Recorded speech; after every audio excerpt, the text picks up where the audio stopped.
Hey guys, CryptoDad here again. Thanks for joining me on the Saturday night live from Michigan, where you can throw out questions and I'll do my best to get them answered. We're going to focus on yield farming this week, so maybe do something a little bit different. I still will talk about the news, about Bitcoin, and all that other good stuff. So thanks for joining me. Let's get this party started.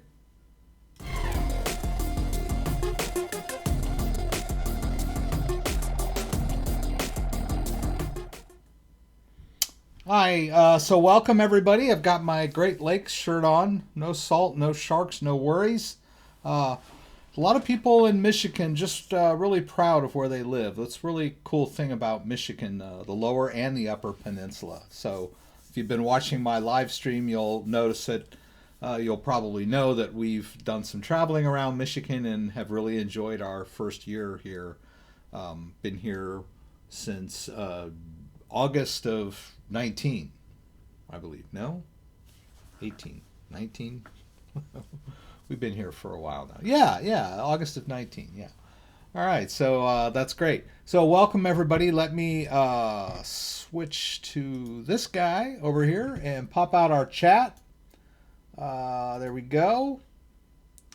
Those of you who are devoted viewers of my live stream, you may have known that I haven't done a live stream in a few weeks. But I haven't been gone. I've been busy focusing on uploading videos.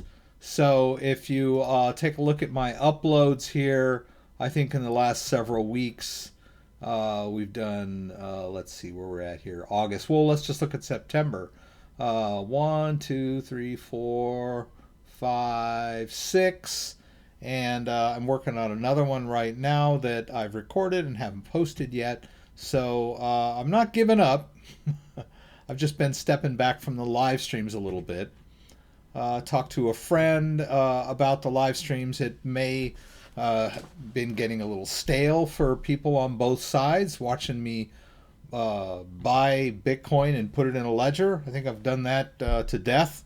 But there are a lot of new people out there that don't know how to move Bitcoin. So, but we'll focus tonight on doing yield farming, which is the newest thing, the latest thing. I've been working a lot on that, so we'll go there. First of all, let me greet everyone that's here. Buddy Love is here. Yay! I'm not Deed. No, I'm not Deed. It has been a while, Media Man. I can't help you with EOS. I'm sorry. I'm just not a fan of EOS. I tried to, back in the day, I tried several times to do an EOS video on how to set up an EOS wallet and on a ledger, and it all came down to getting Fairy Wallet to work, and I couldn't get it to work. And I'm just not a fan of EOS. It's, I'm sorry to say it. It's like one of those, you can't get an account until you know somebody that has an account. So if you don't know somebody that has an account, you got to pay a third party to give you an account. It's just like, it doesn't seem like a pure cryptocurrency to me. So anyway, sorry about EOS. Can't help you with EOS. Spark tokens, I'm not going to help anybody with Spark tokens either. I am not convinced that it's not some sort of weird, I don't know that it's a scam, but if you're going to issue a coin, why do you care how much XRP I have, right? That seems weird to me. If you want to give away your coin, give away your coin. But, wanting to see my XRP wallet and, whatever, aggregate my XRP data into your database, I don't know. I'm not comfortable with it. And I sold off all my XRP. I got kind of sick of it, watching it do nothing. So I'm not a big fan of XRP anymore. Not saying you shouldn't go out and buy XRP, not saying there's anything wrong with XRP. I'm just not a fan of it, so I can't do the demo on claiming Spark tokens. So boy, I'm quite a downer today, aren't I? Just really a downer guy. Okay, Lou is here.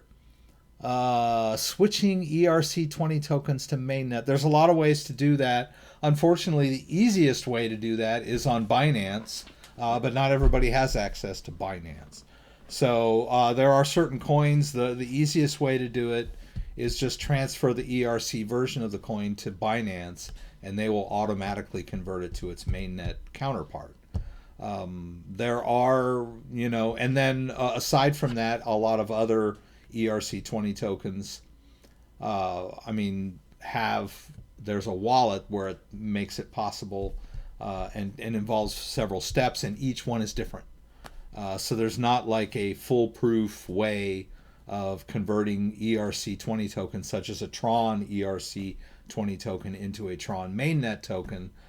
Aside from Binance, Binance is the easiest way to do it. You just deposit it in Binance, and boom, it becomes mainnet. So anyway, Mr. David is here from Texas. Wonderful. It's good to have you here. Scott Lee is here. Aloha, Scott. Let's go back down here. Silverback Gorilla is here. Thomas is here. Zat Alim is here.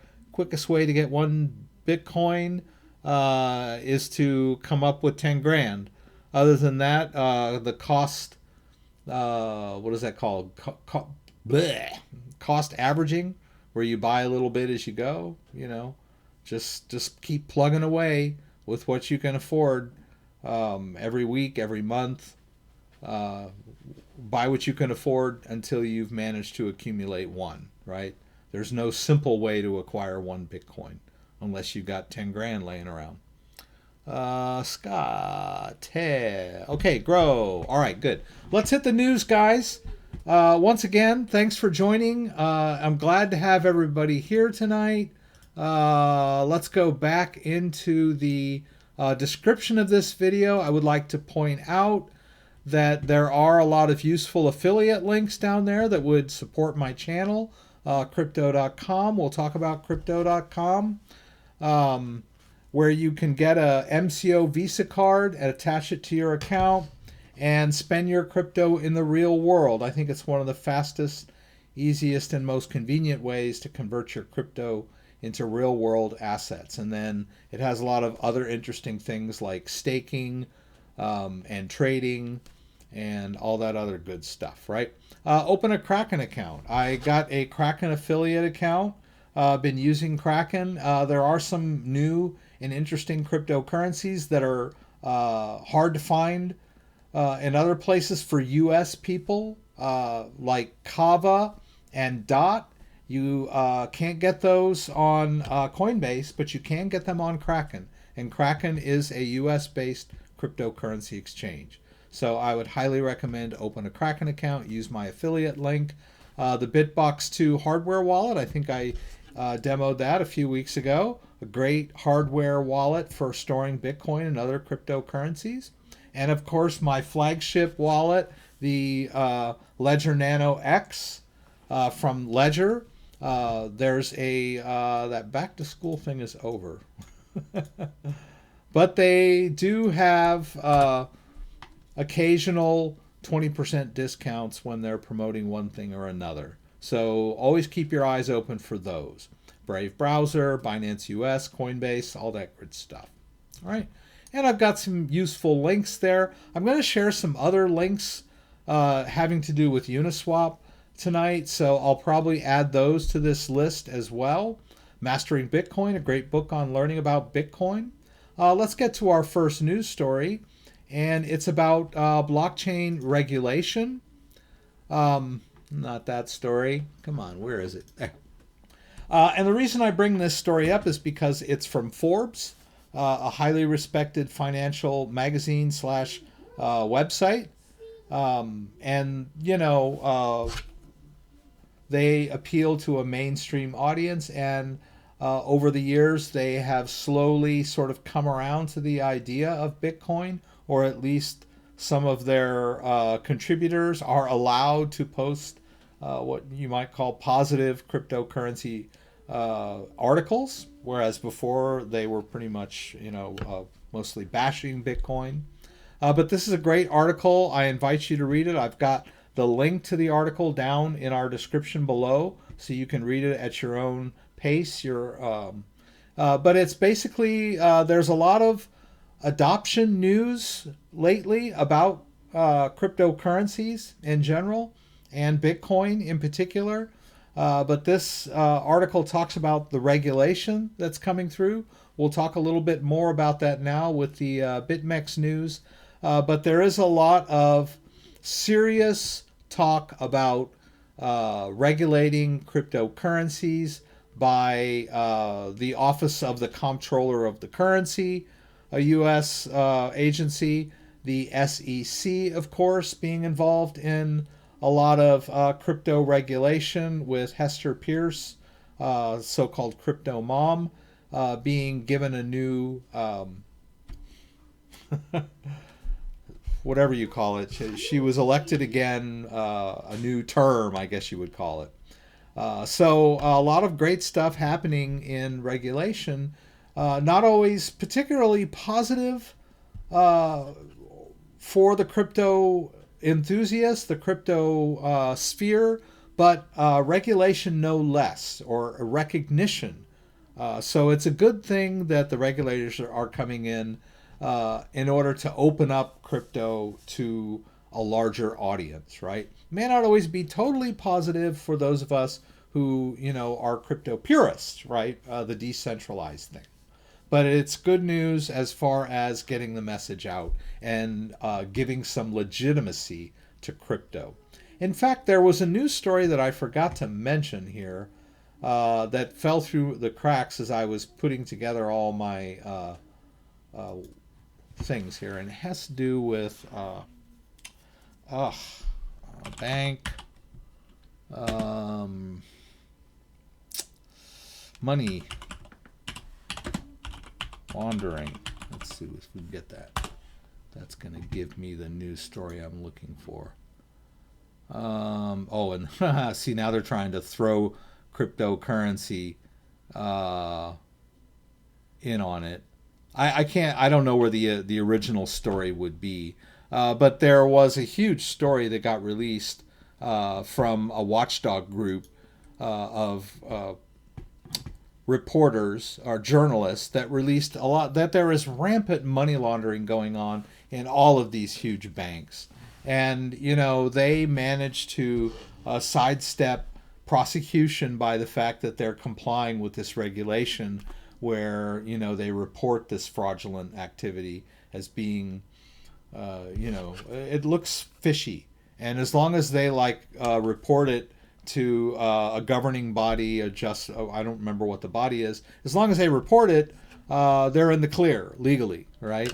Although they don't, none of these cases are being prosecuted, and this stands in stark relation to the Bitmex story, where they actually indicted the people that were running it and arrested one of them. I don't know if he's out on bail yet, but it was a great story. It happened during my my little hiatus, but all of the people that have been bashing Bitcoin over the years, saying it's only used by criminals, this really took a lot of wind out of their argument, right? This revelation that banks are involved in just rampant money laundering all over the globe. It's just,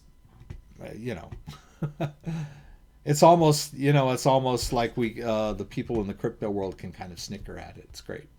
All right, so I can't really link to this story. This isn't the direct story about it. But let's go ahead and move on to the, okay, let's talk about the Bitmex story, which I just mentioned.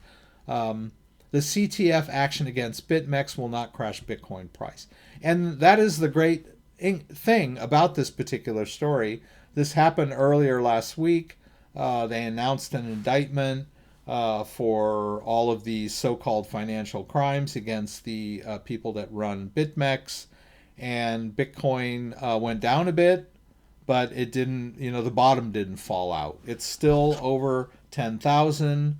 It's only down by about 4%. It hasn't completely bounced back to, I'm talking about Bitcoin itself, hasn't completely bounced back to where it was before the announcement of these indictments, but the bottom hasn't dropped out. This kind of story in 2017 and early 2018 would have just been catastrophic to the cryptocurrency market. and it only was a slight blip in the radar, not much more than an average pullback. So in that way, it's good news. But you can read further about this article and some of the reasons that it's giving as to why it's not going to completely crash the price of Bitcoin. And in that same vein, there was a huge hack of the KUCOIN exchange. And that kind of story would have also devastated the cryptocurrency market back in 2017 and 18. But that one, when on the day that occurred, there wasn't much of a pullback at all. So we've seen two major events which would have normally just rocked the cryptocurrency market, have not a huge effect. And that's a lot of progress in my mind, is that we've got a crypto market that is legitimate, it's resilient, and these kind of negative stories that would have, just knocked the wind out of the crypto market are not doing that these days, right? I think that's really an amazing statement on the strength and resilience of the crypto market these days. And like I said, I've got the links to these stories down in the description below, so I invite you to check them out. Now, there was one story that I started reading here, and I don't know what I've done with it, about Monero. I follow the crypto market every day, and I'm always amazed to see the price of Monero has steadily been climbing. If you recall, or if you don't know what Monero is, it's what we call a privacy coin. It's been around for a while now, I think 2014, 2016. I'm not exactly sure. I'm sorry, I should, because I've done a lot of videos on Monero. But it is not a transparent blockchain like Bitcoin is. The sending and receiving is obfuscated so that you can't trace who sent it or where it's going. And so it's a privacy-based cryptocurrency. And it's been in the news a lot lately. The IRS announced that they're offering a bounty for any firms that can crack the security of Monero, so the IRS can find out where Monero is going to and from, right? And some firms were awarded the contract, a couple of firms, I believe. And so now there's talk that, some of them are saying that they can trace Monero transactions, but that's dubious whether they can or not. So this is a very interesting article. If you're interested in Monero and privacy coins, and you should be, because it's kind of the the crypto purist viewpoint on decentralization, privacy, and anonymity. So it's a really amazing coin. And what's interesting about it is that it really hasn't been in the news that much, besides this negative stuff over the last month or so. And if we look at the chart of Monero, let's take a look at that. If I can find it. It's well, first of all, it's still it's number 16. It used to be in the top 10. There are a lot of new coins coming in lately that have sort of pushed Monero out of the top 10, but Monero has not gone away. I don't want to talk too much about which coins are which tonight. I'm sure you guys know. But if we look at Monero and we look at its chart, this is its all-time chart. The all-time high of Monero was it says 428. I guess it was around 428 were its all-time high. But if we look at its, let's try the 3-month. Yeah, if we look at our 3-month, you can see that, okay, it was 62 3 months ago. Let's do 1 year. That's a little better. Okay, so if we look at March, okay, 32, that's about right? Before March, it was up around 100, right? And before that, I know it's kind of hard to go back another year because I've been following Monero for a long time. It was down around $30 or $40, and it steadily just kept climbing, kind of for no reason at all. And then it was up around 100, and then we had March, where everything dropped. The stock market, the crypto market, everything took a dive. But you'll notice that Monero has just been steadily marching up ever since then. I don't know. There was a small dip here, I guess. Well, that's September. That's, that there was an overall kind of drop in early September of the entire market. Just kind of pulled back. I think that was a technical thing or whatever, but it pissed me off. Sorry for my French. Anyway, and here we are. Monero just was like 107 a few days back. So I don't know. I'm not an investment guy. I just kind of talk about the market in general. But Monero, a solid coin, if you look at its chart, right? It just and it got back in the before this chart. You'll see a lot of cryptocurrency exchanges were delisting it because it was of its privacy features. A lot of coins, a lot of cryptocurrency exchanges that were required to do KYC were delisting Monero because it wasn't complying with all of these money regulations, right? And but it's still resilient, right? It's still out there. It still has a market value that steadily climbs. There is a use case for Monero, which is probably why the IRS is after it, right? That's why it wants to crack it, and that sort of is there couldn't be a better I don't know what you call it, endorsement of having the IRS pissed off at you. And so it is a resilient coin, right? So anyway, let me jump in and start dealing with crypto. We're going to move some crypto around. I'm going to show you a few kind of related to some of the videos that I've been doing lately about yield farming, right? What is yield farming? How do I get into yield farming? Who are all these people out there farming crypto? And I don't get it, right? So let's see. Matif Safi, how you doing? Can you please talk about SafePal wallet? Do you recommend it highly? And also, do you have a video on how to do 32 ETH staking on ETH 2.0? I thank you for your question. I don't have an answer for you right away. I've never done SafePal, so I can't really recommend it. We can just take a look at it briefly. I don't have 32 ETH. I would love if I had 32 ETH. I might want to stake it, but I don't. SafePal crypto wallet. Okay.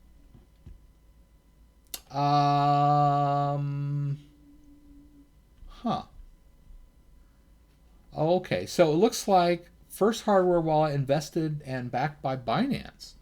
Well, perhaps I can reach out to them and see if they'll send me one. It looks pretty cool. It's, of course, the problem that I have with all of these scan type based wallet, I want to call it a scan based wallet, right? Now, you can have a cryptocurrency hardware wallet like the Ledger, and the Ledger connects to your computer with a USB cable, all right? And it's disconnected from the internet. You cannot sign transactions unless you manually press the buttons, right? That's a fail-safe, a security feature. Well, a lot of these hardware-based wallets where they want to, you'll notice it's not connected to anything, right? It's separate.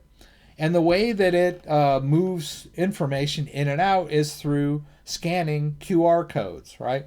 So you'll have an app that usually is on your phone, and that's your wallet where you can view your balance and you can send and receive. But in order to send out, in order to sign transactions, it needs the hardware component needs to sign the transaction.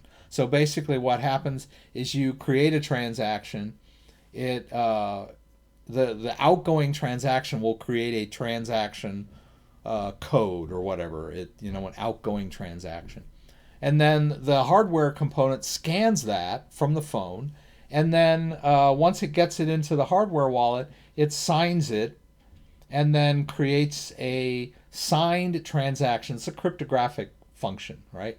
The signed transaction has a new code that gets scanned by the phone. So basically, the private key is never exposed to anything, right? But it has to get information out somewhere. So usually they're updated by a micro SD card, and for updates and firmware updates and all that other stuff. And so you put your little card in your card reader, and then you go to their website and you download the new version of their firmware / software, and then you take that SD card and you stick it in there. Well, there's your virus transmission right there anyway. I mean, you've got to move information in and out of these somehow, right? So just saying that, oh, I don't have any cords doesn't make you foolproof from some kind of hack, right? A firmware hack or a software hack could just as easily travel along on that little SD card. So I think that it's a little bit of security theater, right? They pretend like they're so safe because they don't have any cables, right? But they still need to be updated, and so they still have an attack vector in my mind. So and this whole thing without the cord makes them really clunky and inconvenient to use, right? You got to have a phone and the card. You got to scan this and scan that. I mean, it's like you got to have 3 or 4 hands to get this thing done.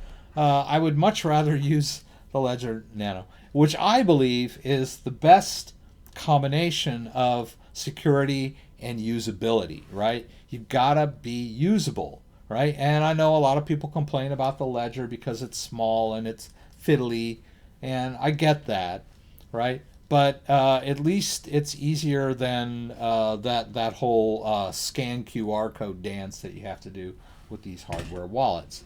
Now, a lot of people swear by these, and I've done a lot of videos on these types of hardware wallets. So I'll maybe reach out to these guys. They probably won't want to do it now they've heard me bash their whole security protocol thing. But anyway, so I don't know anything about this wallet. But there are some other wallets like the Kobo wallet that have this scanning thing, and Elipal. And they're all good wallets, but like I said, it's a little clunky and inconvenient to use for me. All right. And okay. I have a question. I tried to connect my Ledger ETH wallet to my unstoppable domain, but it didn't work. Is it because I first have to open or install a MetaMask wallet? I believe if you're going to use unstoppable domain, I've had more luck with simple MetaMask than a MetaMask with a Ledger component. So when you are dealing, and Unstoppable Domains is a great company. If I can pull them up here.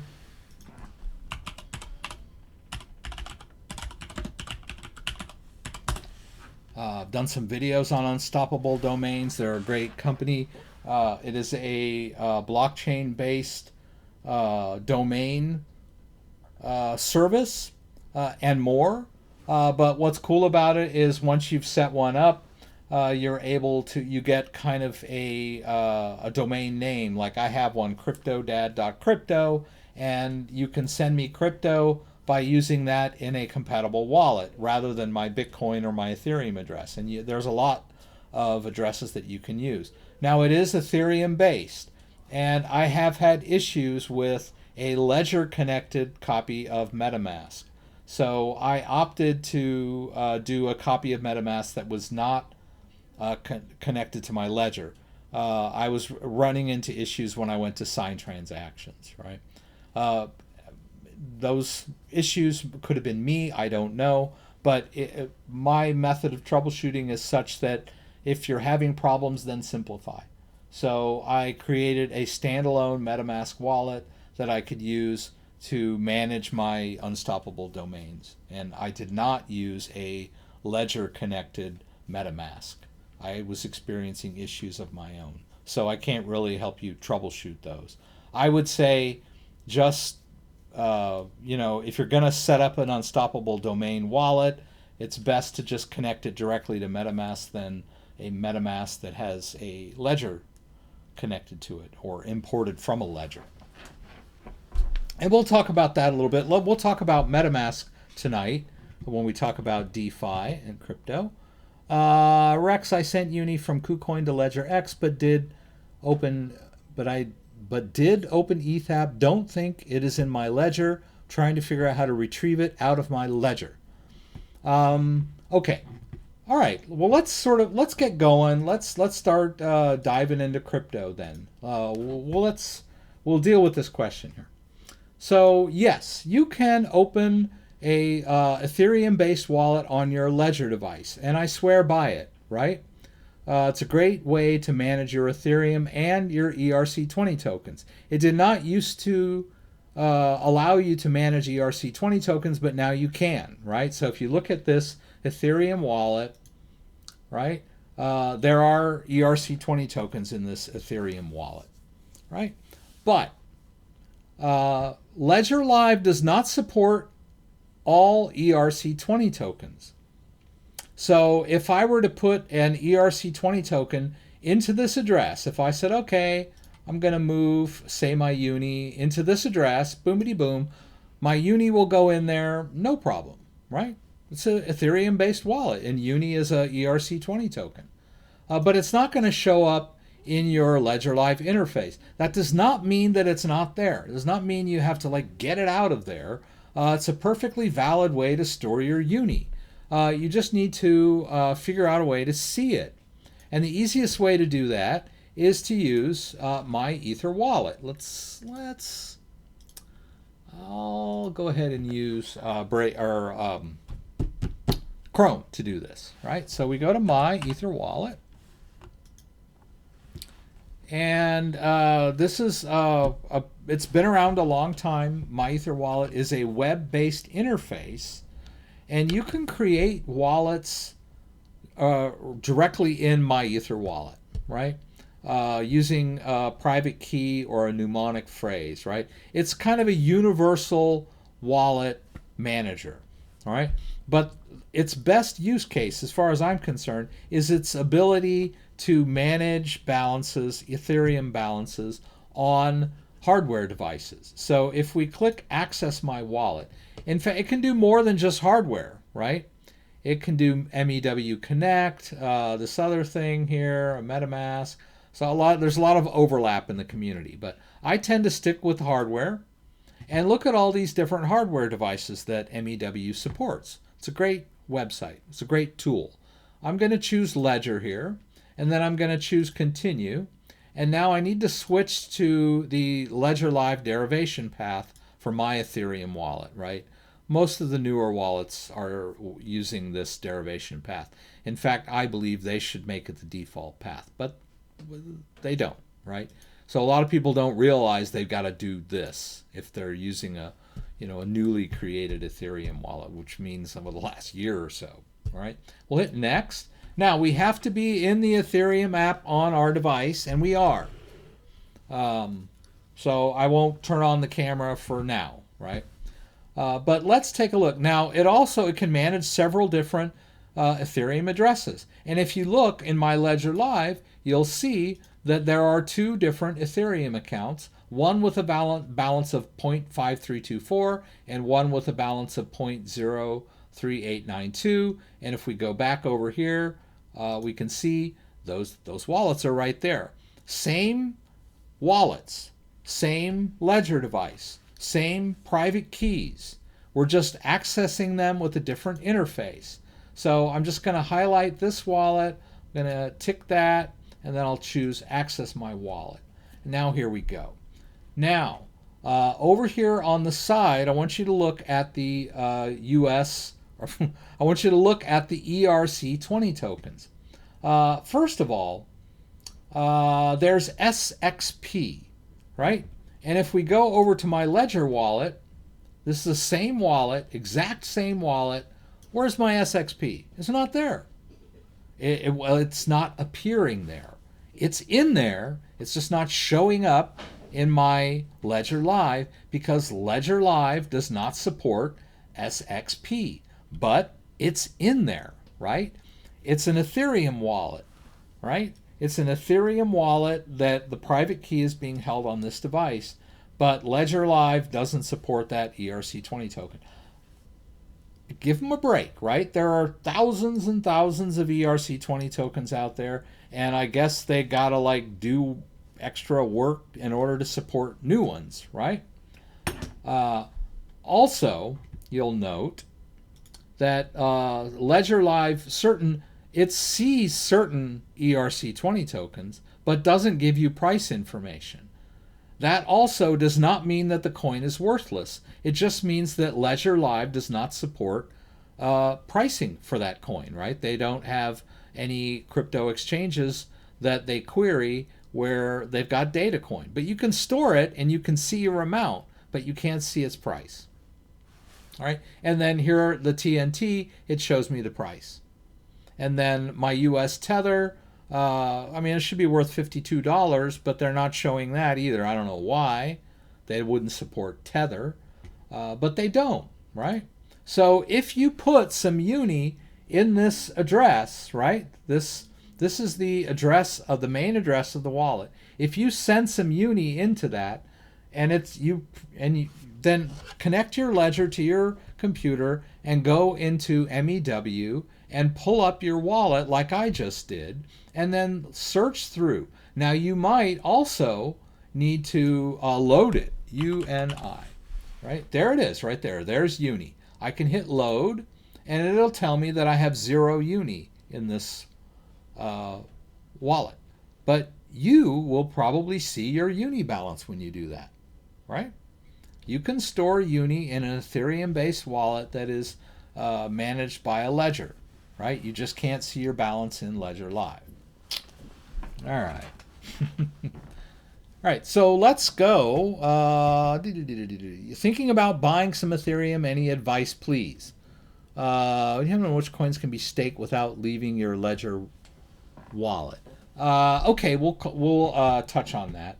Buying Ethereum is pretty straightforward. You can do that on just about any cryptocurrency exchange. You can do it on, we'll get to that. All right, so what was that question? Staked. Okay, so there are certain coins that you can stake in Ledger, and I believe that they are Tezos for one. Tron, you can stake Tron in Ledger Live without leaving Ledger Live. You can stake your Tron, which means basically you're allowing it to be used on the network and you're earning rewards. And then Cosmos is also compatible with Ledger Live. You can stake your Cosmos in Ledger Live. So if you want to stake your coins within Ledger Live, Tron, Tezos, and Cosmos. There might be others that are being added, right? But those are the three that I'm aware of right now. All right. And then buying some Ethereum. Okay, well, my advice is go to Coinbase. Crud. I don't want to do that. Let's do this. That's gonna bomb me out because I haven't been in there long. Coinbase will log you out if you haven't been in there lately. Let's put this in here. So 313, verify. Easy, simple way to buy Ethereum, right? Open a Coinbase account, hit trade, choose Ethereum, boom. Use your bank account or your credit card to buy Ethereum on Coinbase. One of the safest, most convenient, user-friendly ways to buy cryptocurrency. Been around a long time. One of the biggest cryptocurrency exchanges in the U.S. Right? And then there is also Kraken. Right? You can purchase Ethereum on Kraken if you want to. So let's see. What do we do? Funding. Right? So you can fund your Kraken account with U.S. dollars by choosing deposit and wiring money in here. That's an easy way to fund purchases on Kraken. and then you would simply, once you have some dollars in your account, you could trade for Ethereum. You can also deposit Tether into your account, which is a stable coin, and purchase cryptocurrencies that way. So, and Kraken is a US-based cryptocurrency exchange, highly, solid, insured cryptocurrency, reliable cryptocurrency exchange, right? There you go. That's so if you want to buy Ethereum. Another way to buy Ethereum, if you need Ethereum, it's a good thing you asked that question about Ethereum, because we're going to start talking about Uniswap and MetaMask, and you can't use MetaMask to buy Ethereum. So, okay, how are we going to get our hands on Ethereum? Another good, easy, fast way to buy Ethereum is Crypto.com. You can run over to Crypto.com. You can buy a little Ethereum and just hit trade, buy, and Ethereum. And then you can use your debit or credit card to buy Ethereum. You can use your fiat wallet where you've transferred money from your bank into your Crypto.com account. Or you can trade for Ethereum if you already have other coins in your account, right? So you can trade for Ethereum, you can purchase it with your credit or debit card, or you can fund it from your bank account, just like we talked about in KUCOIN too. Very similar. So, and then BINANCE US is another great exchange where you can purchase Ethereum as well. All right. But there are a lot of nuances with that, right? I like Crypto.com because you can use your debit or credit card with no fees, at least for now. They're waiving fees, and you could that's probably your best deal on Ethereum. They are going to charge you a little bit when you withdraw it, when you move it, right? The same with Coinbase. Coinbase, there's going to be some fees, right? So you'll just need to evaluate all of those. Depends on your level of crypto comfort, right? Do you want it to be easy? Or do you want it to be a little difficult so you can save a little extra money? But then if it's a little more difficult, then you're a little unsure of yourself and you're mortified, terrified, frozen in front of your computer because you don't know what to do next and you're dealing with, $200, right? You don't want to lose it, right? So that's why I recommend Coinbase to a lot of people. A lot of people bash me when I recommend Coinbase. Oh, it's so high. Why are you recommending Coinbase? There's so many more cheaper places to buy Bitcoin and Ethereum. Yeah, there are. But, we want a nice interface so that people will feel comfortable when they're spending their hard-earned money on cryptocurrency. All right, so let's go over to our Chrome browser. Let's go back. Let's get me out of here. I just wanted to show you the website. All right, so Uniswap is where everyone is talking about yield farming, right? Uniswap is a decentralized exchange where you can swap tokens and you can participate in liquidity pools. Now, when I was someone first pointed this out in my live stream a few months back, I was underwhelmed. I was kind of like, so what? It's a decentralized exchange. They've been around since 2017. It's a decentralized Ethereum-based exchange. But there are some new twists with Uniswap. One of them is that it allows you to purchase newly released tokens which have not yet been listed on the big exchanges, and the idea here is that you're going to grab them and get them before the rest of the tired masses, right? Hungry masses or whatever, right? You're going to get in on the ground floor. You're going to get in before they take off, right? It's a good way to get rich, right? You're going to get that new hot coin while it's cheap, right? But there's a downside to that, right? The other side is you might get scammed, right? This might be it might be that the coin you're trying to get, you get tricked into buying the wrong one, right? Because there's so many coins out there, it might get confusing to you. The coin that you're interested in might be a scam, right? Even if it's the one that you wanted, and you manage to get the right coin, the one that you're after, it might be the whole thing might be a total scam, right? You might get the coin you're after, and it's a pump and dump, right? So it's a good coin, it's a great use case, but it's being pumped and dumped by scammers, and you get sucked in to go buy the coin when it's high, and then you come up short, right? So it's buyer beware, right? So, but that's it, right? That's the good thing about Uniswap is, hey, I can get those clean new coins before anyone else does, right? Another thing about Uniswap, I don't have to sign up for Uniswap. I don't have to provide KYC to Uniswap. It's a hassle. It's a pain to go through all of that just to buy a coin, right? I know what I'm doing, right? I don't want to take a picture of my ID. I don't want to give you my social security number. I don't want to give you my address. I just want to trade cryptocurrencies, right? That's a big hassle. In addition to that hassle, you're putting your information at risk, right? There have been some big hacks on cryptocurrency exchange where they stole user data, right? So I don't want my personal data floating out there on some fly-by-night cryptocurrency exchange that has that latest coin I'm looking for, because I have no other way to buy it, right? But with Uniswap, I can find that coin I'm looking for, that new hot coin that nobody else has, hasn't been listed yet. I'll go ahead and buy it, and I don't have to put any of my personal data at risk, right? Advantage number 2, no KYC, right? I can get coins that aren't listed other places, and I don't have to provide any KYC. But another cool thing about Uniswap is I can participate in the community liquidity pools, provide liquidity to the system, and get a piece of all these trading fees.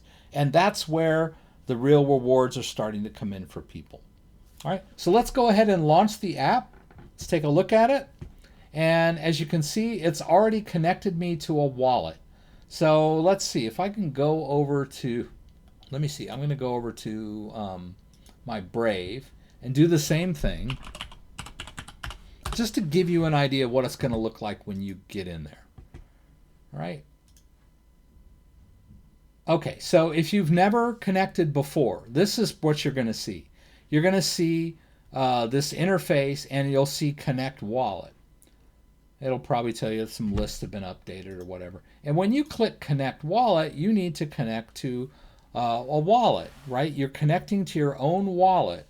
And this is very secure because your wallet is controlled by you. You're the one signing the transaction. So they cannot steal your coins unless you give them to them, right?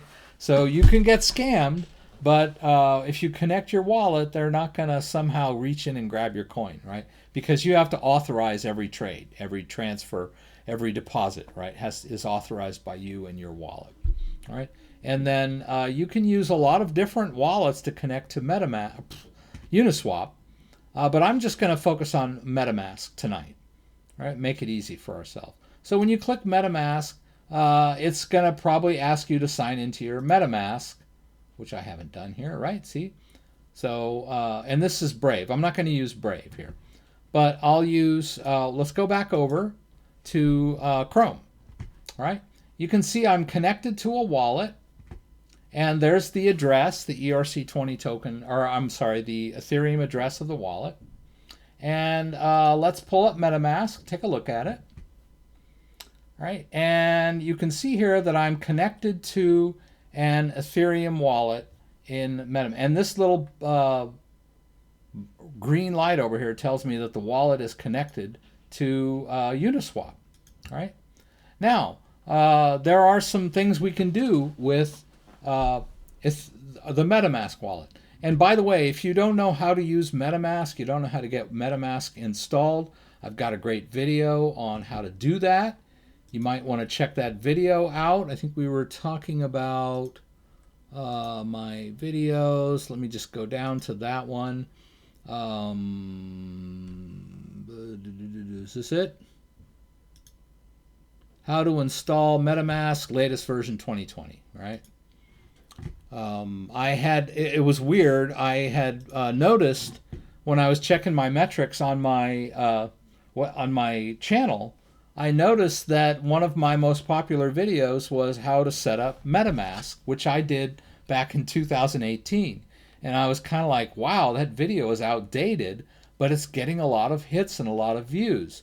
So I went ahead and did an updated version of this video for the latest browser and the latest interface and everything. So if you don't know how to set up MetaMask, you don't know what the heck I'm talking about, this is a great video to check out. All right, so let's go. Where were we, right? Where were we? What the heck were we talking about? All right, so we had MetaMask pulled down over here, and I was going to show you that in MetaMask, in one copy of MetaMask, you'll have you'll install the browser extension. You'll set up your wallet, and then they'll give you a seed phrase. You'll write that seed phrase down, put it in a safe place.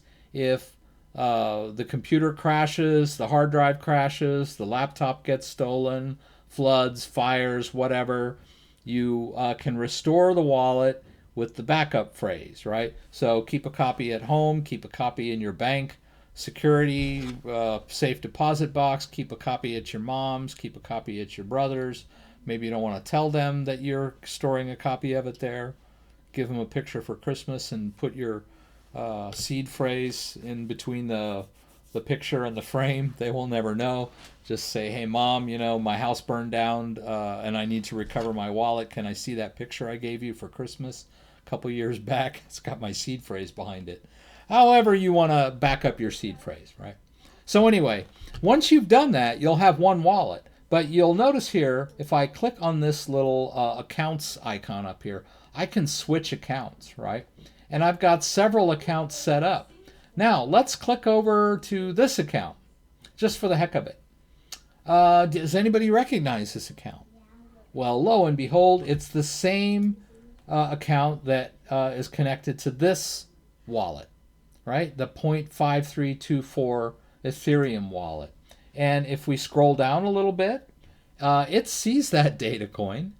And it sees that US dollar coin I have, right? So it sees a lot of the coins that Ledger Live doesn't. So another way to check your Uni balance, if you're looking for your lost Uni, it might be in, you might be able to see it in here. But you would have to add it as a coin, right? You have to add token and put in Uni, UNI. Is it even here yet? Oh, I can't believe they don't have it yet. All right, whatever. That is so strange. All right, well, I mean, we know what Uni is, right? We can go over here, UNI. All right, let's get Uniswap. Let's look at its contract address, right? We'll click there. Let's go back over to our MetaMask. And let's go down here to add token. We'll hit custom tokens. We'll paste in the Uni address. And there it goes. It auto-filled Uni and 18. Hit next. And boom, there's Uni with a zero balance, right? Now, this is my ledger-based wallet. I pulled it in here, because I wanted to use it in this copy of MetaMask. But I do not recommend your ledger-based wallet to use to trade on Uniswap. And there are a couple of reasons for that. One of the reasons is it definitely will connect. But there are times where you're trying to make a trade on Uniswap and things glitch out, and it comes time to, or you're making a big trade trying to, and you're time-based or whatever, and you're, and it comes time to sign the transaction and it fails, right? I don't know why. Your Ledger doesn't have the right settings. Maybe it's just me. I've played around with it. I have found it to be unreliable when dealing, when I'm on Uniswap making trades and liquidity and all that stuff, right? Problematic, right? Not impossible, problematic, right? Another issue is that if you're the kind of person, and you should be that kind of person, to store the bulk of your cryptocurrency in a hardware-based wallet such as a Ledger, it's not really the best idea to connect it to MetaMask and trade, out on the open internet with that connected because it reduces your privacy, the number of coins that you have stored on your device, right? So it's really not your best vector for trading in Uniswap, right? So if we go up here to MetaMask again, you'll see here, and I didn't stress this when I did it, but you can switch between accounts. So let's say we want to go to this account. We click that, and it switches. It's still connected. The ETH balance switches here, but this is a fairly empty wallet. There's not much going on in this wallet. Right? Let's go over to this wallet. We can. I call this my MetaMask wallet, and it is that standalone MetaMask wallet that I was telling you I've had the best luck trading on Uniswap with. All right. There's a little bit of ETH left in here. I've kind of used up most of the ETH I have in here. You want to make sure that you keep a lot of ETH in your MetaMask wallet when you're working with Uniswap, because the Ethereum fees are going to be pretty high. Am I in the right wallet? I guess it's this wallet. Let's now. So if I wanted to buy another token with Ethereum, I would simply choose a token. Let's say, oh, that's funny. That looks like synthetic Monero or whatever, probably. Let's say I wanted to buy some of that, right? I could max out my Ethereum and buy some of this synthetic Monero, whatever the heck it is, right? I just hit swap, right? I'll confirm that. And then my MetaMask wallet pulls up, and then I confirm the transaction there. I'm not going to, because I don't want to wipe out my ETH. There's not a lot of ETH in this wallet, right? This is the small wallet, right? But if you wanted to trade with this wallet on Uniswap, you would just deposit some Ethereum in this wallet. And how would you do that? You just click here, you get that ERC20 token, you get that Ethereum address, and then you go over to your cryptocurrency exchange of choice, and you withdraw your Ethereum. Well, let's see, if it's Coinbase, I'm probably logged out again. Am I? Yes, I'm logged out again. Coinbase. There's probably a way to set that to where it doesn't log you out all the time. Let's see here, 877-102. Right. I did this earlier when I was doing that Uniswap video, but see, so it's kind of hard to find my Ethereum. There it is. There's nothing in my Ethereum wallet right now, but if I wanted to send some Ethereum, I would paste in that address of my MetaMask wallet and then send the Ethereum to that MetaMask wallet. That's how you fund your MetaMask wallet. You would withdraw directly from a cryptocurrency exchange, right? That's how you fund the wallet. And then let's switch over to this guy. This one actually has a pretty healthy Ethereum balance in it, right? We could actually make that trade if we wanted to, right? Now, let's see. I think my liquidity pool is with this. No, it's not. All right. So let's go over to this guy. I'm going to switch wallets again, because I believe the liquidity pool is here. Where is that liquidity pool? Oh, come on. It's around here somewhere. No? All right. Maybe I lost it.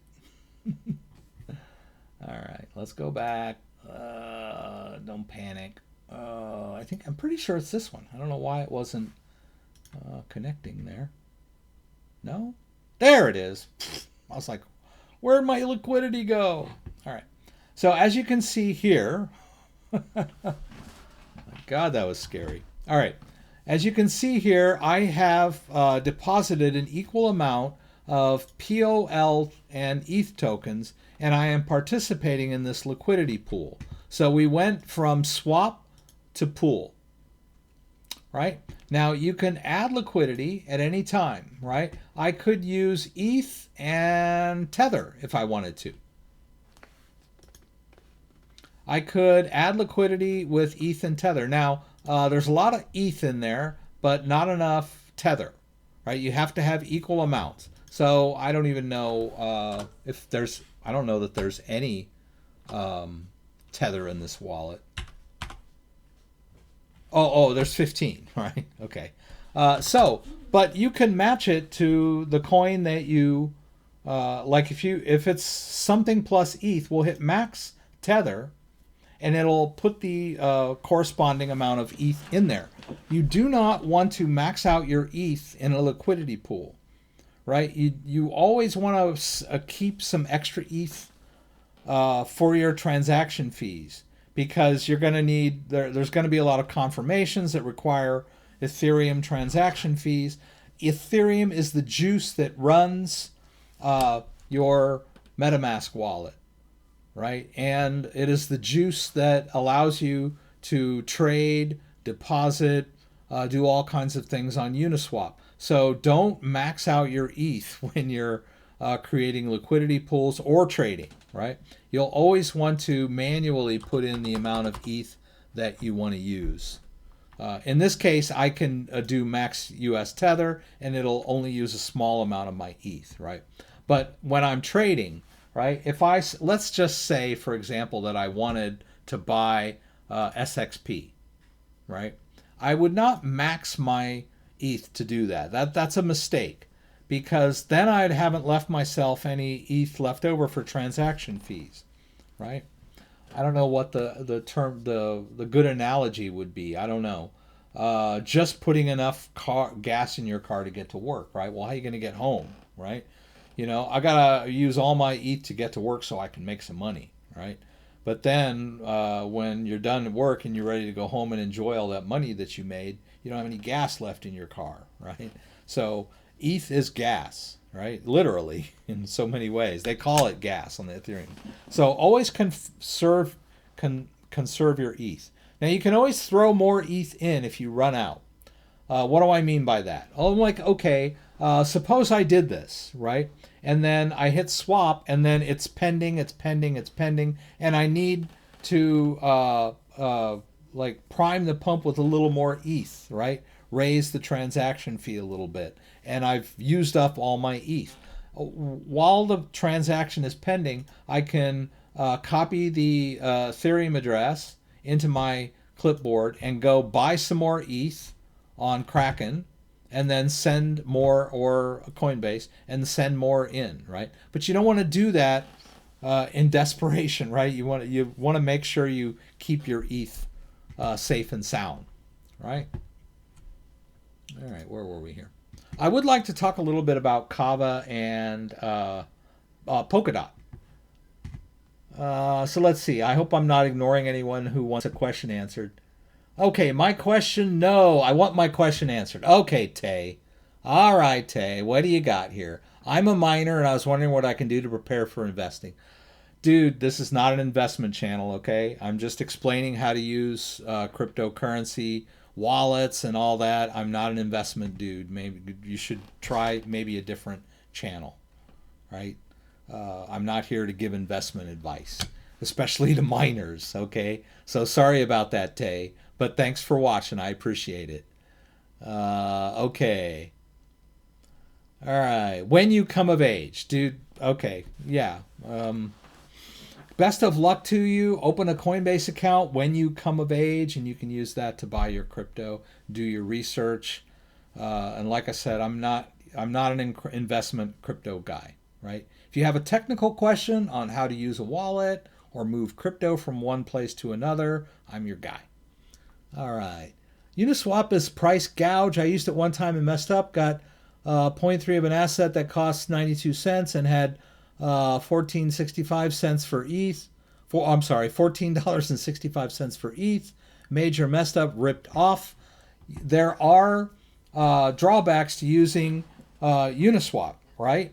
But it's not Uniswap. It's the Ethereum blockchain. You have to be very careful and always, like I said, keep plenty of ETH in your wallet for those high fees, right? And yes, they are ridiculous. That is because the Ethereum network is overloaded. But if you're trying to get your hands on the next greatest coin out there, then you may be willing to spend $50 on your Ethereum transaction. I'm glad that you only lost $14.65. Right. Yeah. And but I get that totally. I was showing how to do liquidity pools in my video that I was recording earlier, and in that other wallet that only had like $20 worth of Ethereum in it, and in order to put the transaction through for like $15 worth of Ethereum, it was going to charge me $7. Right? Yeah, it's pretty outrageous, and you might want to kind of shy away from those small amounts unless you're just dipping your toes in the water. But you definitely have to keep your eyes open with those fees, right? Let's just do this, right? Let's just say I want to buy 5 SXP, and I hit swap, and then I hit confirm swap, right? When we go to MetaMask, let's take a look at that. Okay, for a $7 purchase, I'm going to pay $2.25. Do I want to do that or not? That's why you control the wallet. You can say, no, I don't. Screw that. That's too expensive, right? So, buyer beware. There's no safety belt on Uniswap, right? So, but it's not ripping you off. It's not here to rip you off. If you think Uniswap is a ripoff, then maybe this is not the right platform for you, right? This is, serious business, and you can get your hands on some really decent coins, and you can earn some very decent returns, but you have to mitigate that with the high fees that you're having to pay. So yeah, I mean, don't open a liquidity pool and with $20 in it and spend $7 just to get the transaction to go through, and then after a month you earn $5, right? That's not going to make any sense. But while we're on that subject, let's take a look at the liquidity pool tools that you have in Uniswap. Let's go back over here. All right, we can see that here. And we can see how many POL coins I put in here. You can see how many Ethereum coins I put in here. Let's click this little guy over here, or down here. I think they both take you to the same website. We'll click that. It's going to open a tab in my browser. It's going to show me exactly how much liquidity is in that pool at the moment, and exactly how much money I've earned on fees so far. So at the moment, I'm in the green. Right? I think I put around $400 into this a couple days ago. It was higher yesterday. It was like 490 something yesterday. So it fluctuates, right? It's not a set and forget, right? You definitely have to keep your eyes on it, right? And if I had paid, let's say I paid $7 and I've only made $483 in fees, it may not be worth it, right? So you've definitely got to keep track of everything that you're doing and check on it on a regular basis in order to mitigate those fees, right? But if you're smart and you play it right, then those fees aren't going to matter, right? Your profit is going to outshine those small fees that you had to pay at the time you set it up. I'm going to show you another website that's very helpful with Uniswap, if I can find it. It's starting to get dark here. My key light wouldn't work when I first got going here, and I was pretty frustrated. It was only 5 minutes before I started. Let's see here. What are we doing here? There we go. That's the one. This one's called Uniswap ROI. I will go ahead and, let me just do it this way. Yeah. I'll just give you the website here. This is a website where you can go to check Uniswap return on investment. Over here in pools, you can check pools. Now you will have to set up an account to get to view certain information on the site. All I gave them was a email address. I set up an email address and a password. I didn't have to pay anything, but you can pay. There's pro plans, right? If you want more tools, whatever. But they're going to show me the highest yield or the highest liquidity that's out there right now. All right. So we can use now. So here's the thing. I mean, if you've got 32 ETH, someone asked me about that earlier, said something about 32 ETH.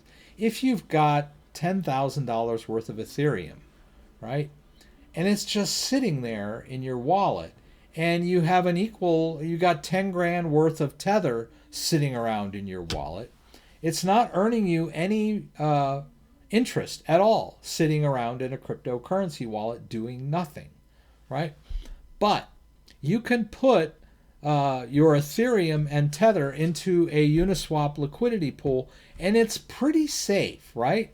These two tokens are not that volatile, so your return is not that high. It's 31% APR, which is annual percentage return. 32 is not that high, unless you compare it to United States Bank savings account, which is like 0.01 APR, right? So if your crypto is just sitting around gathering dust in your wallet, then it's not a bad idea to put it to work in a liquidity pool like this. And, you know, you still want to keep an eye on it, but it's not going to be, you know, that volatile. And it's not going to give you, you know, a 30-day return of 3% is not, you know, to the moon stuff. But it is a wise thing to do with your crypto and you're still controlling the private key. Jesus. What happened, buddy? You okay? It's all right, man. Just pick them up. I'll help you when I'm done. My son dropped something. I don't know what. Probably his new crayons. Oil pastels. Very creative. Hey, Alex, come here, buddy.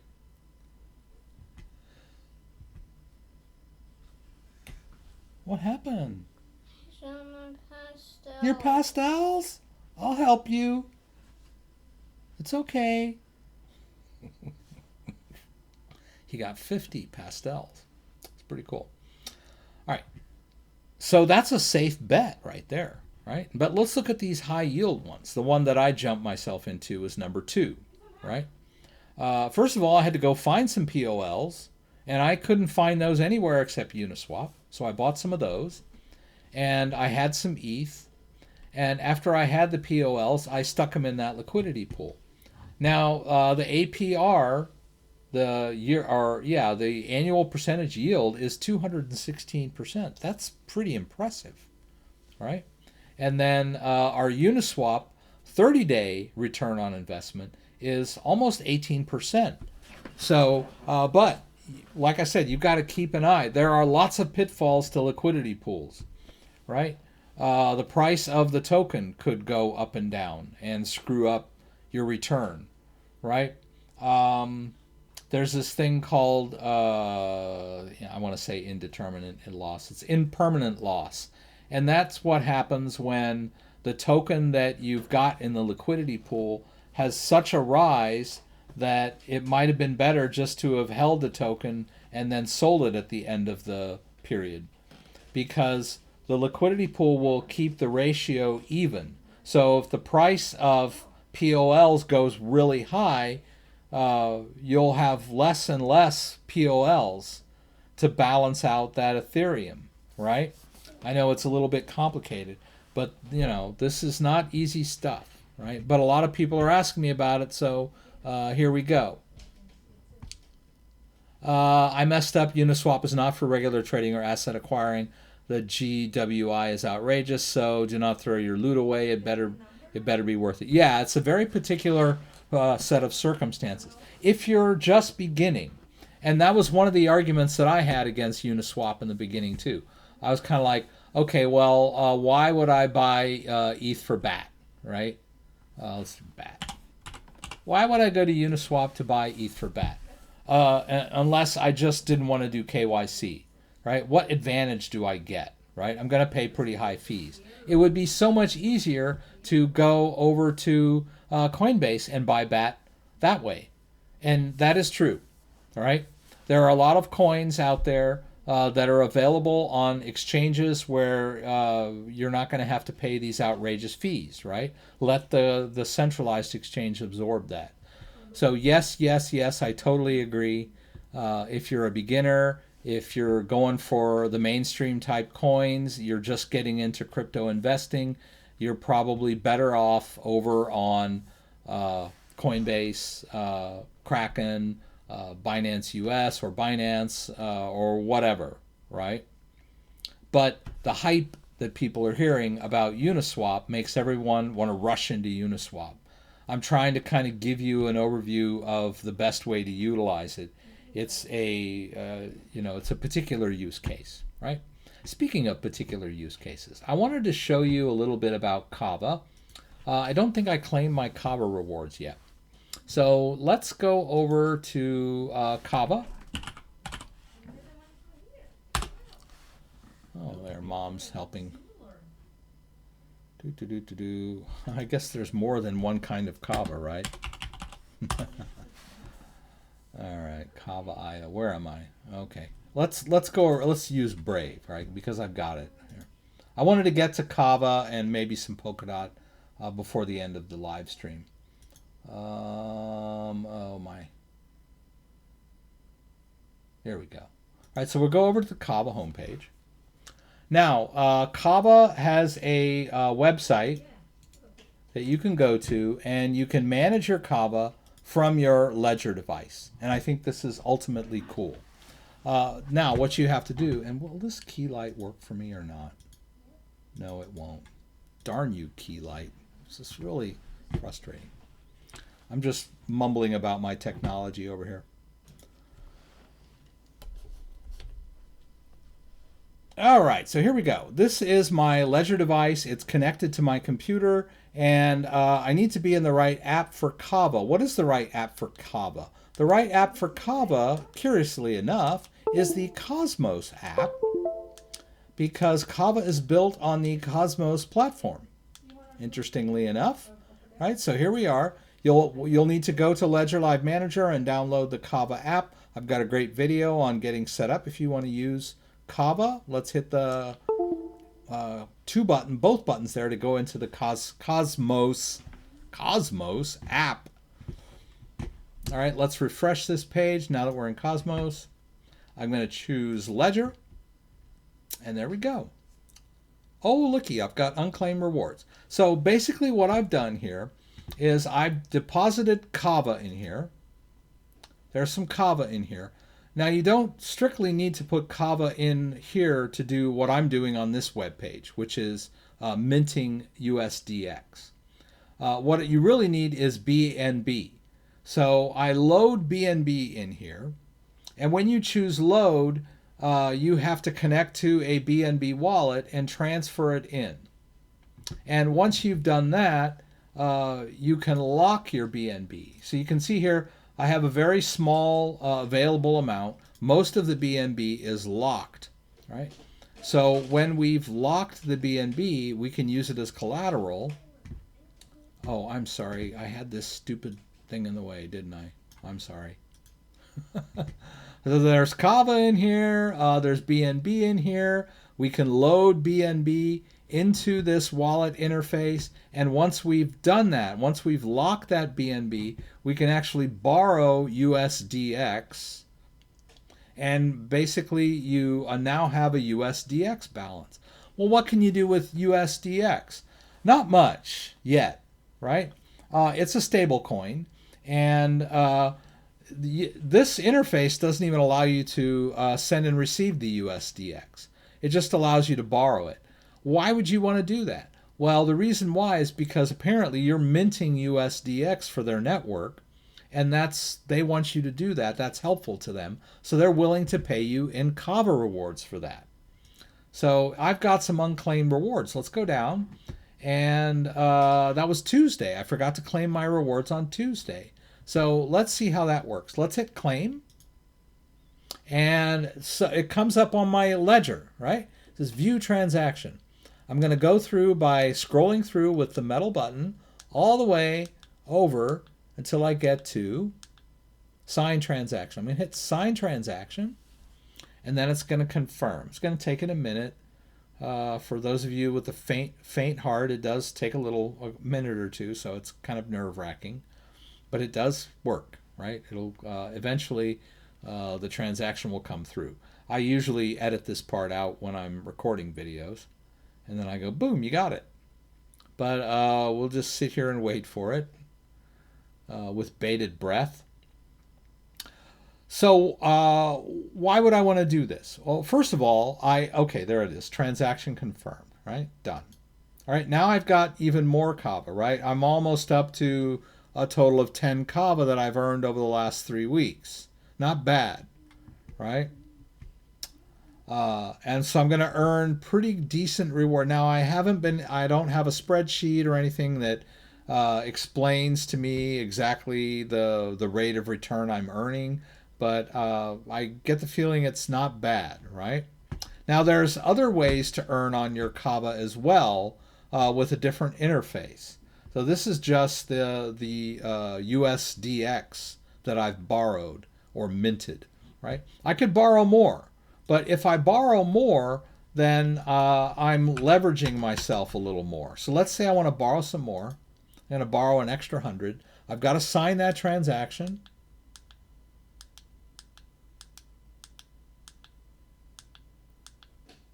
Hit both buttons. And there it is. That's going to take not quite as long to mint the USDX. Doesn't seem to take as long as it does for claiming rewards. Let's see. Let's find out. How long is it going to take? Note the 48% here. That's important because that's how much I'm kind of leveraged on my borrowing limit here.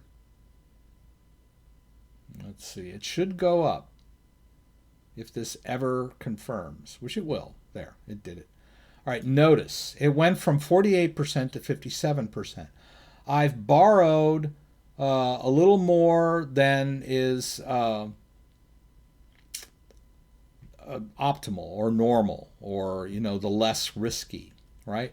Notice up here my liquidation price of BNB.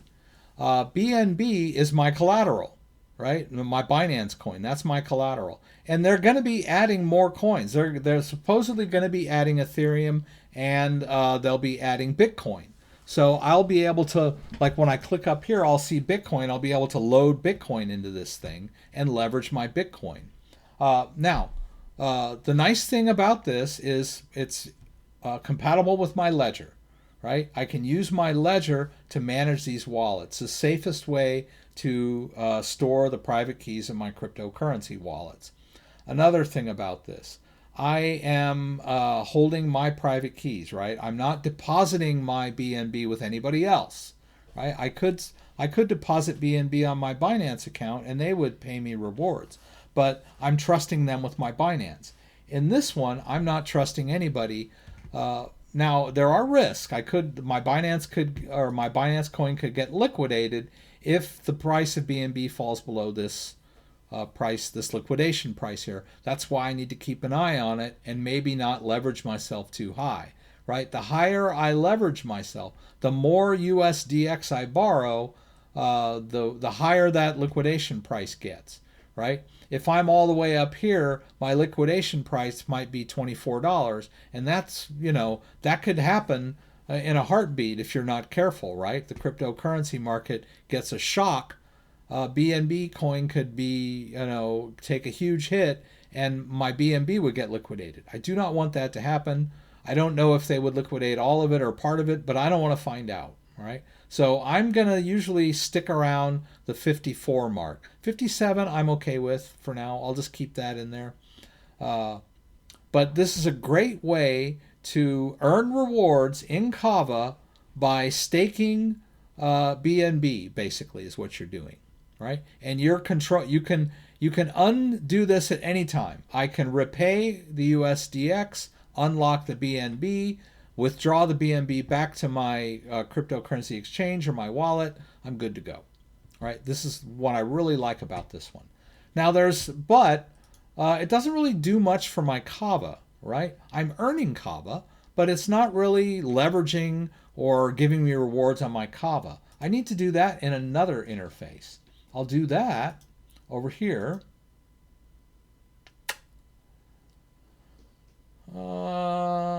Oops, no. Come on, Rex, you can do it. You can do it. There it is. Okay. This is a different interface where I can connect to the exact same wallet using my Ledger and my Cosmos app to manage my Kava directly. Right? I don't know why you can't do this on the Kava website, but you can't. Right? Now, in this interface, you can see that my available amount, which is 67, is the same as this. Right? 67 Kava. Right? But it also tells me the total amount of the wallet is 752, and I'm delegating 685 of that. Right? So that's pretty cool.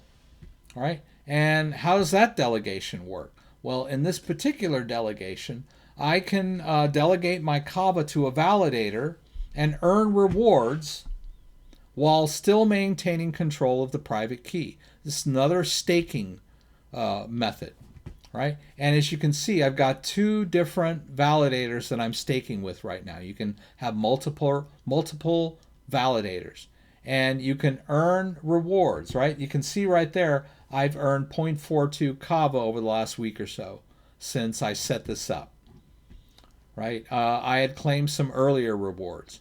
But this is a way to earn rewards on Kava that's just sitting around in my wallet. Although I feel like this is a little more, you earn a little more better. I mean, because I've earned like almost 10 Kava over the last 3 weeks. And this guy over here with my staking of a large amount of Kava, I haven't really earned that much, right? Like about 3 Kava. But it's something, right? It's better than it just sitting around. So it's a great way to stake Kava. It's a great way to earn rewards on USDX that you're minting using your Kava wallet. And it can all be done with the private keys being stored on your Ledger. Unfortunately, you cannot do this in Ledger Live, right? So, but this is a great interface for doing that. So all really cool stuff. I hope I didn't go too far too fast for everyone. What happens to the BNB? Does it get consumed? No, it gets locked, right? It's basically you've staked it.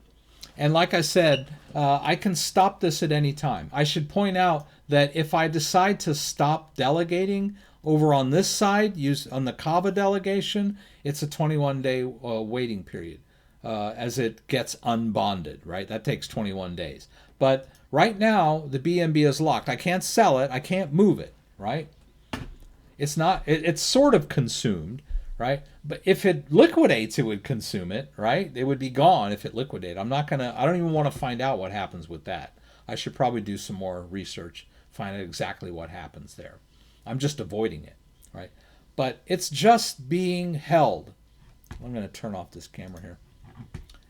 I can repay all of it, right? If I repaid all of the USDX, it would unlock all of this, right? Instead of only 24 being available for withdrawal, it would have the entire 57 available for withdrawal. I would withdraw it back to this, right? It would go back up here. It would say 57 up here. I could do that within 2 minutes, right? Pay back the USDX, unlock the BNB, and then it's back up here. And then I could withdraw it back to a BNB wallet, right? To Trust Wallet, but you can't send it to an exchange from here. So you got to kind of know what you're doing. But I could send it back to Trust Wallet and then hold it there or send it over to Binance and sell it if that's what I want to do, if I want to sell it, right?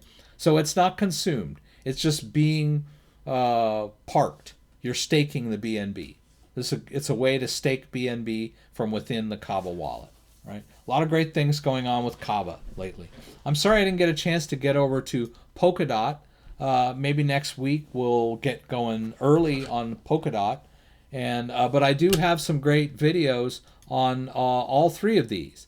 So if you go over to my channel and we look at our video list, you can see that over the last several weeks I've done yield farming with Kava. I got 2 different videos, like a part 1 and a part 2. And I've done how to buy Polkadot and store on a ledger, and how to transfer Polkadot using back from your ledger back to an exchange or another wallet, something like that, right? So I'm trying to stay up with the times on all of this. Nobody asked me how do I withdraw Bitcoin from how do I store Bitcoin in a ledger, right? I think I've done that to death. But no question is too. The only silly question is the unasked question. The young gentleman asked me about investment advice. I didn't have any for him, but I honor him. I'm glad he was here. But that's just not the focus of my live streams, right? Not really about investment. Now, what you take away from how I'm explaining how you do this. If this is how you want to invest your Kava coin or your BNB coin, that's your call, right? I explained the mechanics. I did my best to explain the risks to the best of my ability. You should do more research on your own. But if that's your piece of cake, then those videos that I posted give you step-by-steps on the mechanics, right? A lot of people will talk about Kava or Polkadot or staking, and they'll talk about how great it is and what kind of rate of return you're going to get, but they don't show you exactly how to do it.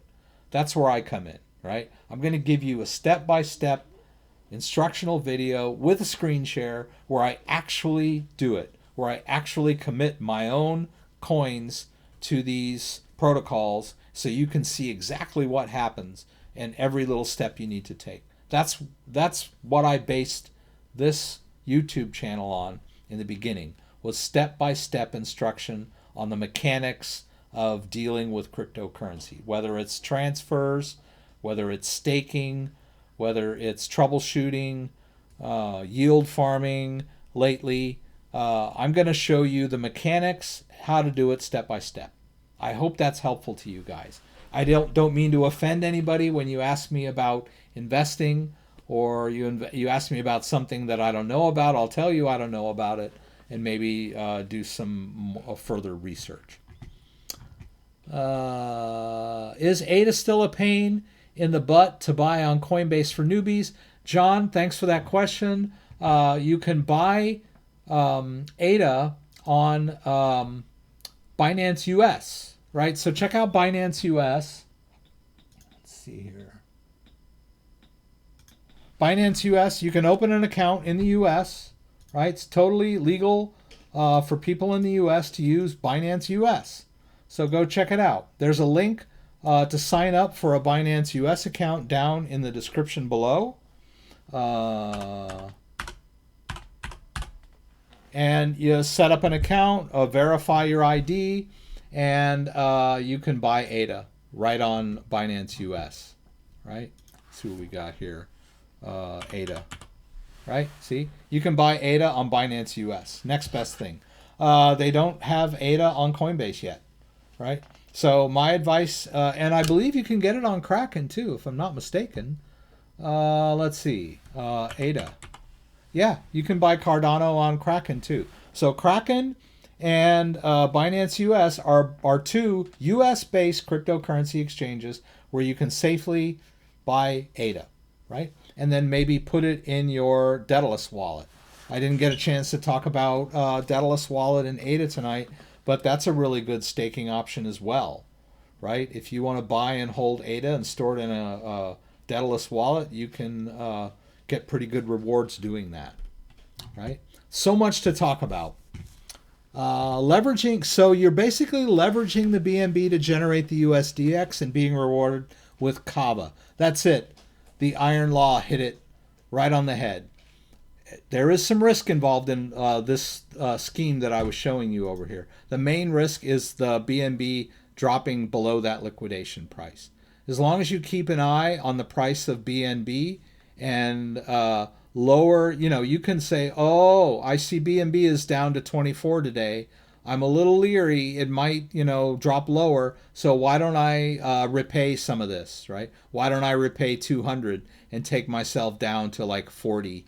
And then my liquidation price might go down to like 10, right? I'd feel safer, right? So it's definitely something you don't want to set and forget, something you want to keep your eye on.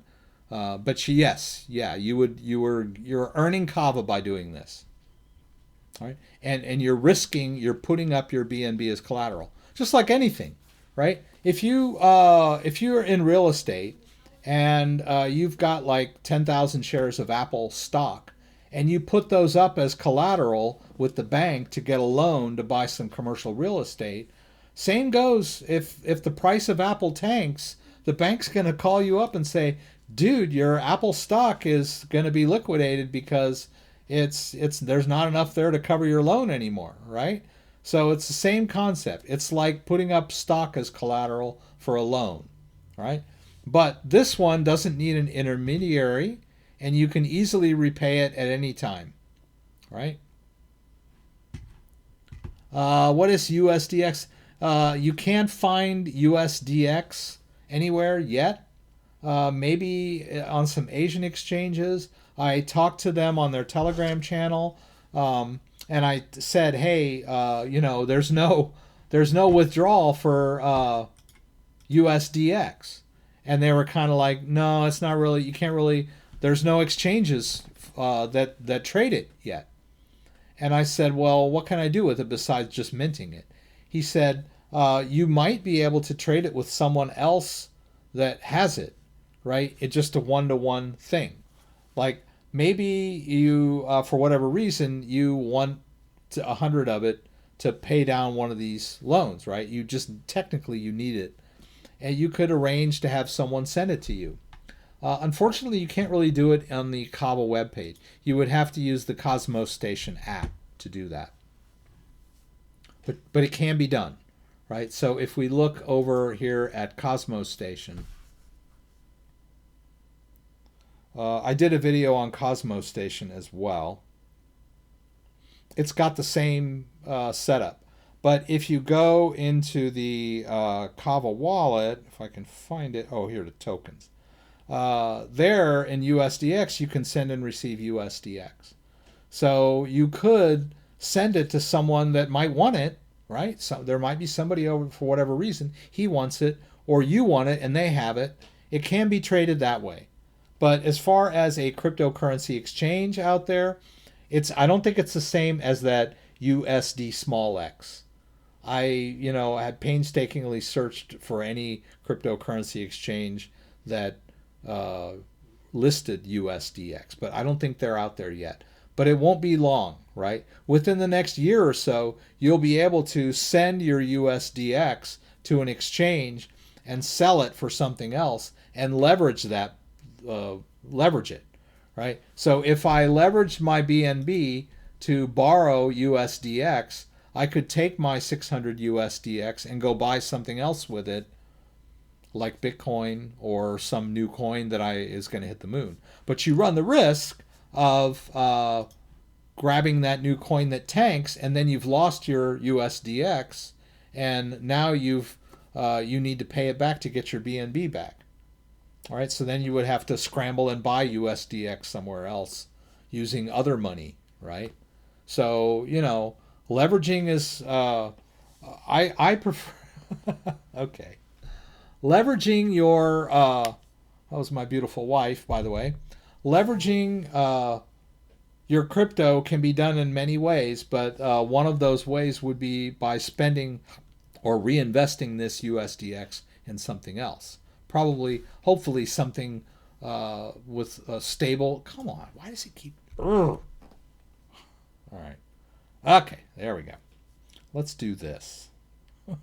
Let's just stop mirroring, right? All right.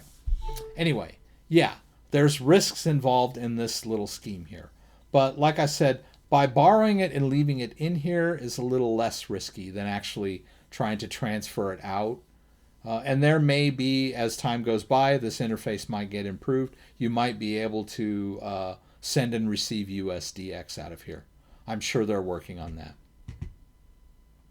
Mr. David, those high fees happen with any ERC20 coin/token. Yeah, I think it's not that bad when you're sending. So, for example, let's say I wanted to send. Let's go back to MetaMask. This is Brave. Let's go back over here. Let's say I wanted to send. Let's look at that. Let's go back here. Which one is this? Nope. Let's go to this one. Okay, right. So there's some BAT in this wallet, right? Let's say I wanted to send some BAT in this wallet to, I don't have a ERC. Oh. Okay, just relax, Rex. You can do it. All right, let's go over here. Let's just say I want to send it back over to this wallet. Theoretically. Okay. All right, here we go. There's my address. All right. So the transaction fee just to send this ETH on the Ethereum network is not that high, right? About 50. I could even pump it up higher to get a faster transfer or more likely to get mined transfer. Sending BAT is not that expensive. I don't think it really matters which coin you're trying to send.